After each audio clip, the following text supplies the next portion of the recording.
नमस्कार, मी जी.बी. देठे, शिल्प निर्देशक, व्यवसाय MAEE ITI पांढरकवडा या संस्थेचे प्राचार्य श्री VJ नागोरे यांचे मार्गदर्शनाखाली हा व्हिडिओ तयार करण्यात आलेला आहे।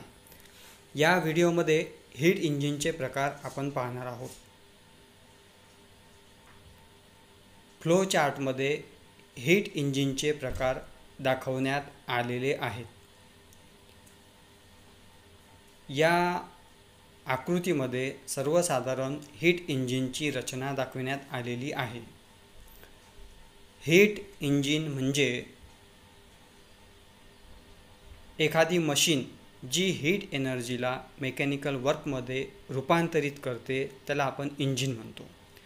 या इंजिनचे एक्सटर्नल कंबशन इंजिन आणि इंटरनल कंबशन इंजिन असे दोन प्रकार पडतात, ज्यामध्ये इंधनाचे ज्वलन इंजिनच्या बाहेर होते त्याला एक्सटर्नल कंबशन इंजिन म्हणतात, तर ज्या इंजिनमध्ये इंधनाचे ज्वलन हे सिलेंडरच्या आतमध्ये होते त्या इंजिनला इंटरनल कंबशन इंजिन असे म्हणतात। सिलेंडरच्या मांडणीवरून इंजिनचे पुढील प्रकार पडतात।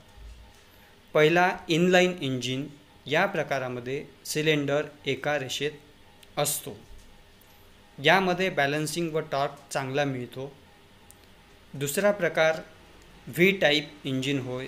यामध्ये सिलेंडर व्ही आकारामध्ये असतात आणि त्यामधील अँगल हा बहुधा 60 अंशाचा असतो। तिसरा प्रकार अपोजिट इंजिन। या प्रकारामध्ये सिलेंडर आडवे व एकमेकाविरुद्ध दिशेने ठेवलेले असतात, त्यामुळे मेकॅनिकल बॅलन्स चांगला असतो। चौथा प्रकार रेडियल इंजिन। या प्रकारच्या इंजिनमध्ये सिलेंडरची रचना रेडियल असते। या प्रकारचे इंजिन खूप लहान, हलके व रिजिड असते। सिलेंडरच्या संख्येवरून इंजिनचे पुढील प्रकार आहेत। Single cylinder engine. ज्या इंजिनमध्ये फक्त एकच सिलेंडर असतो त्याला सिंगल सिलेंडर इंजिन असे म्हणतात। सर्वसाधारणपणे स्कूटर व मोटरसायकलमध्ये आपण या प्रकारचे इंजिन पाहतो। Multi cylinder engine. या प्रकारच्या इंजिनमध्ये एकापेक्षा जास्त सिलेंडर असतात। 3 व्हीलर 4 व्हीलरमध्ये मल्टी सिलेंडर इंजिन आपल्याला पाहायला मिळतात। इंजिनमध्ये वापरण्यात येणाऱ्या इंधनावरून इंजिनचे पुढील प्रकार आहेत। Petrol engine. जे इंजिन पेट्रोलवर चालतात त्या इंजिनला आपण पेट्रोल इंजिन म्हणतो। यामध्ये स्पार्क प्लगचा उपयोग केला जातो। दुसरा प्रकार डिझेल इंजिन। यामध्ये इंजिन चालविण्यासाठी इंधन म्हणून डिझेलचा उपयोग केला जातो। तिसरा प्रकार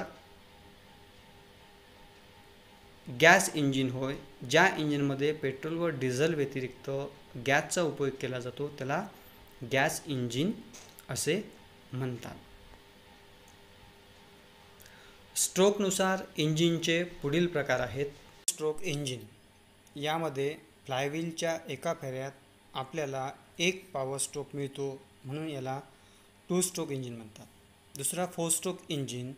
यामध्ये फ्लायव्हीलच्या 2 फेऱ्यात आपल्याला एक पॉवर स्ट्रोक मिळतो, अशा इंजिनला 4 स्ट्रोक इंजिन असे म्हणतात। ज्वलन पद्धतीनुसार इंजिनचे पुढील प्रकार आहेत। Spark ignition engine.